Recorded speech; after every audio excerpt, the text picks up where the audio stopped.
Hello friends, welcome to all. आज मैं आपके जो वीडियो लेकर आ रहा हूं, देखिए बात करेंगे एक मोनोपोली वाले स्टॉक की। हर कोई ऐसे स्टॉक्स को अपने पोर्टफोलियो में रखना चाहता है और वो शॉर्ट टर्म पर्सपेक्टिव नहीं बल्कि वो चाहता है कि महीनों महीनों सालों साल ये मेरे पोर्टफोलियो में रहे। हर कोई हमेशा याद रखना, मोनोपोली वाले स्टॉक्स जब भी नाम आते हैं, चाहे उसका बिजनेस डाउन चला हो, हर किसी को पता हो आज डाउन है, लेकिन ये मोनोपोली वाला स्टॉक है, यहाँ पे जबरदस्त रिटर्न मिल सकता है, तो लोग उसको एक्यूमुलेट करते हैं प्रॉपर रिस्क मैनेजमेंट के साथ एक्यूमुलेट करते रहते हैं। तो ऐसे ही एक स्टॉक की मैं बात आपको करूंगा। आप जानते जरूर होंगे स्टॉक को, लेकिन थोड़ा डिटेल देखेंगे, करंट सिचुएशन कैसी चल रही है, टेक्निकल्स पे बहुत ही इंपॉर्टेंट एक्यूमुलेशन जोन चल रहा है, उसके बारे में बात करेंगे। और आगे बढ़ने से पहले मैं आपको बता दूं, अगर आपने अब तक चैनल को सब्सक्राइब नहीं किया तो जल्दी से सब्सक्राइब कर लें, साथ में बेल आइकन को भी प्रेस कर लें, जिससे आपको नोटिफिकेशन आती रहेगी। टेक्निकल एनालिसिस अगर आप सीखना चाहते हो तो फिर आप जल्दी से ज्वाइन कीजिए मेंबरशिप ज्वाइन बटन पर क्लिक करके। जी हाँ, मैं बात कर रहा हूं यहाँ पे पीडीलाइट इंडस्ट्रीज की। जब पीडीलाइट इंडस्ट्रीज को आप देखोगे तो ये कंपनी बहुत ही जबरदस्त मोनो कंपनी है और ग्लोबल प्रेजेंस भी इसकी है। और कहीं ना कहीं जब बात आती है एडहेसिव के सॉल्यूशंस की, यानी कि फेविकॉल, फेविक्विक, इवन आप देखिए ये इनका कोई बड़ा रिप्लेसमेंट, कोई छोटे मोटे कंपनीज तो आने लग गए हैं, लेकिन कोई बड़ा नाम क्या इनके रिप्लेसमेंट में है, बहुत कम या ना के बराबर। और अगर कोई आता भी है तो पीडीलाइट इंडस्ट्रीज उसको यहाँ पे मार्केट में खड़े नहीं होने देता। पहले भी बहुत आरोप लगे हैं इसके ऊपर कि पीडीलाइट इंडस्ट्रीज अपने कॉम्पिटिटर को खत्म कर देता है किसी न किसी बिजनेस स्ट्रैटेजी के तहत। भैया ऐसा तो होता ही है, जो बड़ा प्लेयर होगा वो छोटे प्लेयर्स को यहाँ पे अपनी मार्केट में घुसने देगा ही नहीं, और वही चीज यहाँ पे पीडीलाइट इंडस्ट्रीज भी करता है। और लोगों का ये ब्रांड नेम देखिए फेविकॉल। अब आप सोच रहे हो कि पूरे की पूरी कारपेंट्री में अगर देखो बिना फेविकॉल के काम होता ही नहीं। अब आपको यार कारपेंट्री में जाइए, कारपेंटर से पूछिए जरा डिटेल में, जब किसी कंपनी के बारे में, किसी के बिजनेस के बारे में जानते हो तो बिल्कुल लो लेवल पे जाइए, जरा समझिए उसको, तो आपको डिटेल में पता लगेगा।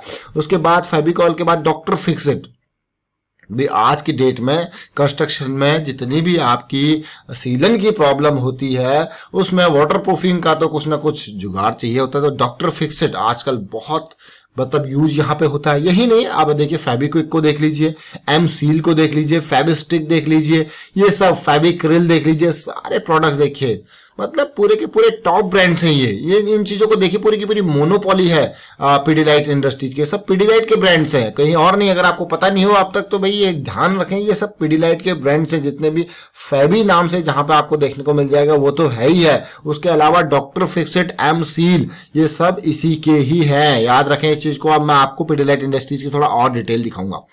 पीडीलाइट इंडस्ट्रीज एक लार्ज कैप का स्टॉक है जिसका मार्केट कैपिटलाइजेशन आप देख पा रहे हो कि कोई मार्केट कैपिटलाइजेशन 74,000 करोड़, अपने आप में बड़ा मार्केट कैपिटलाइजेशन है। देखिए इस नंबर को, अगर मैं प्राइस की बात करूं तो 1400 1450 के रेंज में भी प्राइस है। लेकिन स्टॉक का पी रेशियो देखिए, लोग इसको खरीदने के लिए यहाँ पे देखिए 84 रुपीज पे 1 रुपीज की अर्निंग है, इतना पैसा देने को तैयार है, 1 रुपए कमाने के लिए 84 रुपीज तक स्टॉक में देने को तैयार है, क्योंकि स्टॉक के रिटर्न रेशियो देखिए 34% इक्विटी पे रिटर्न, कैपिटल एम्प्लॉयड पे इक्विटी पे 27% रिटर्न, सेल्स ग्रोथ 9-10% के आसपास की। यहाँ पे कंसिस्टेंसी होगी आपके रिटर्न्स की, कंपनी के ऊपर डेट ना के बराबर। अगर मैं बात करूं यहाँ पे प्रोमोटर की होल्डिंग तो 70% के आसपास की, फेस वैल्यू 1 रुपीज की है। तो ये आपने बेसिक डिटेल्स इसकी देखी। अब मैं आपको इसके रेवेन्यू और प्रॉफिट ग्रोथ को दिखाना चाहूंगा।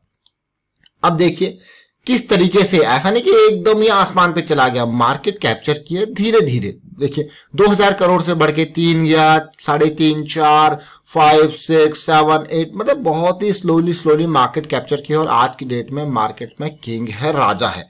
इवन प्रॉफिटेबिलिटी को जब आप देखोगे तो 112 crore, 112 crore, and profit raising now it is more than 1100 crore.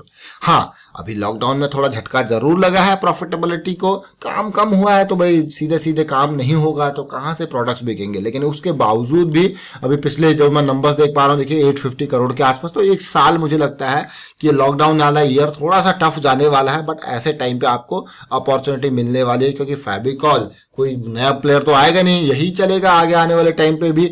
और अब मैं आपको क्या दिखाने जा रहा हूँ इसमें, फ्राइडे का, थर्सडे का जो अगर आप कारोबार देखो, फ्राइडे तो क्योंकि छुट्टी थी, थर्सडे का कारोबार 2% की तेजी यहाँ पे देखने को मिली। स्टॉक को क्यों हम रडार में फिर से लेके आए, कुछ टाइम पहले भी हमने इसका वीडियो क्रिएट किया था, वो भी मैं आपको बताऊंगा अभी जब हम टेक्निकल एनालिसिस पे जाएंगे।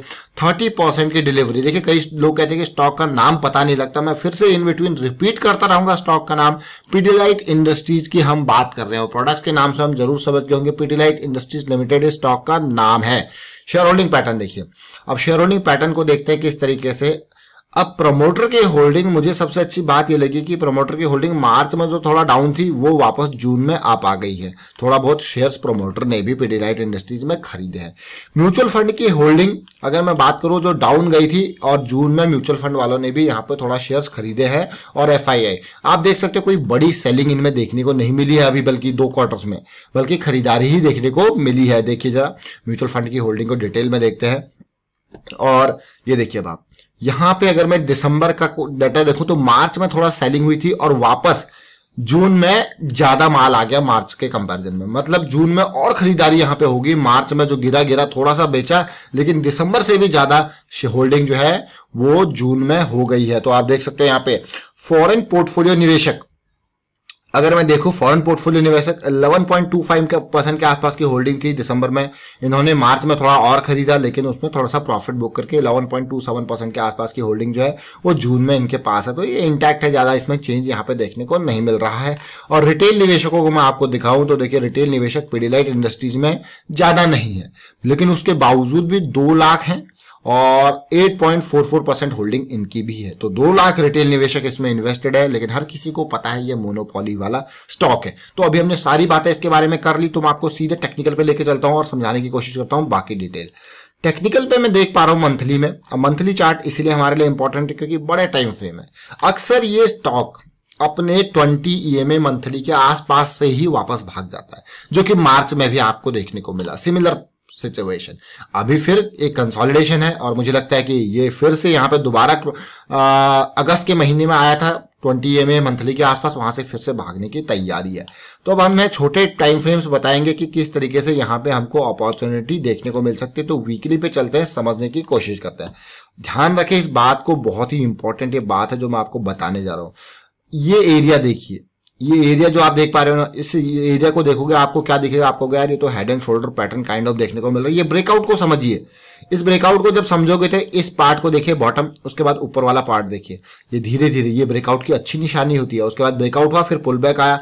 इनको कहा जाता है कि बड़े स्टॉक्स में ज्यादा मूवमेंट आपको देखने को नहीं मिलता, बट ये छोटे छोटे जो मूवमेंट होते हैं, जैसे यहाँ पे ये करेक्शन हुआ, इसका रिजोल्यूशन, ये लेवल देखिए, इससे ऊपर वाला लेवल, जैसे ही इनके हाईज पार हुए वीकलीज के, आपका यहाँ पे एंट्री कम होगा। उसी तरीके से ये पॉइंट देखिए, फिर से करेक्शन आया, इस कैंडल को देखिए, तो ये आपको समझना होगा। और सिमिलर सिचुएशन मुझे अभी देखने को मिल रही है। जब मार्केट में गिरावट आई तो ये 1200 के लेवल पे जरूर आया। मेरी एक्सपेक्टेशन ये थी अगर और नीचे गिरता है तो 200 का SMA यानी कि 1000 रुपए के आसपास भी ये आ सकता है, सपोर्ट यहाँ पे मिल सकता है, लेकिन नहीं, ये इससे पहले ऊपर चला गया। अब तेजी जरूर आई है, लेकिन तेजी एकदम तेजी अभी यहाँ पे नहीं है। और ये बॉटम पॉइंट देखिए, पहले 1200 का लेवल था, अब ये डिमांड बढ़ती जा रही है। लोग मतलब पहले यहां तक आया था, लोग अभी नीचे यहाँ पे 1300 के लेवल पे आ रहा है, तो बाइंग हो जा रही है, बाइंग हो जा रही है। इसका सिग्नल क्या है, यहाँ पे देखिए लंबी लोअर शेडोज आपको देखने को मिल रही है। लेकिन अभी अपर प्राइस का ब्रेकआउट, जैसे मैंने आपको कुछ दिन पहले भी वीडियो आपको बताया था कि अपर प्राइस का ब्रेकआउट जरूरी है और इंपॉर्टेंट भी है। अभी फिलहाल मुझे जो अच्छी बात ये लगी कि लास्ट के जो 2 वीक्स में करेक्शन आई थी ना, उसमें फिर से ये स्टॉक ने हमको एक और नया हायर लो बना के दे दिया, ये 1400 का लेवल। जरा देखिए, अब समझिए जो इंपॉर्टेंट बात है जो मैं आपको समझाने की कोशिश कर रहा हूं उसको समझिए। 1200, 1300 और 1400, 100 रुपीज के ऊपर डिमांड बढ़ती जा रही है, जो कि एक पॉजिटिव निशानी है, गुड थिंग मैं कहूंगा। और RSI पे भी अगर मैं देखूं तो ये लेवल मेरे लिए बहुत इंपॉर्टेंट हो जाता है पार करना RSI पे। अभी अगर आप देखो सिचुएशन RSI पे, आपको क्या ये तो हमको head and shoulder pattern RSI पे भी बनता हुआ दिख रहा है। ये देखिए जरा RSI को, ये मैंने जो जूम किया आपके लिए, ये देखिए।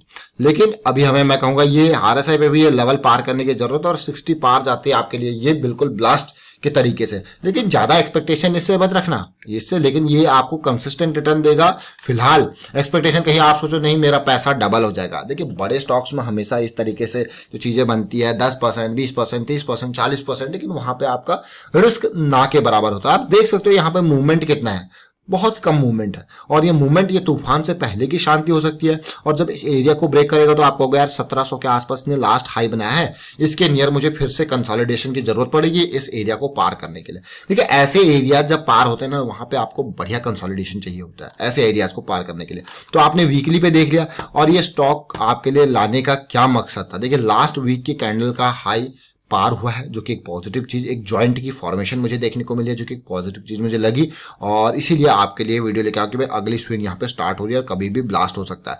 फिलहाल अगर मैं देखूं मंथली, वीकली और डेली भी इसका पॉजिटिव में पड़ा हुआ है, बुलिश क्रॉस में पड़ा हुआ है, जो कि एक अच्छी बात है। और साथ के साथ जो टाइम फ्रेम देखिए जो ये अभी करेक्शन आई थी उसकी वजह से ये आवरली टाइम फ्रेम 1500 के लेवल से करेक्ट होता हुआ 1390 के आसपास तक गया था, तो इस टाइम फ्रेम की पॉजिटिविटी जरूर चाहिए था, और वो टाइम फ्रेम में बुलिश क्रॉस बन चुका है। अब छोटी मोटी करेक्शन बढ़िया मौका आपके लिए हो सकती है, और अभी हमने पूरे इस स्टॉक को हर तरीके से समझा, मंथली, वीकली, डेली। अब एक्यूमुलेशन जोन की बात करते हैं। देखिए एक्यूमुलेशन जोन में बात कर रहा था, तो इस एरिया में with a stop loss of 1300 की रेंज का स्टॉप लॉस लगा के इस एरिया में अभी एक्यूमुलेशन चल रहा है, ये मान के चलिए लोग इसमें बाइंग कर रहे हैं, क्योंकि ये स्टॉक ही इंपॉर्टेंट है भाई। आप देख सकते हो यहाँ पे जैसे जैसे इन रेंजेस में आ रहा है आपको बढ़िया खरीदारी देखने को मिली। देखिए कितना बड़ा वॉल्यूम यहाँ पे ट्रेड हुआ था 7 अगस्त को, किस तरीके से 1200-1300 के लेवल पर खरीदारी हुई है देखिए।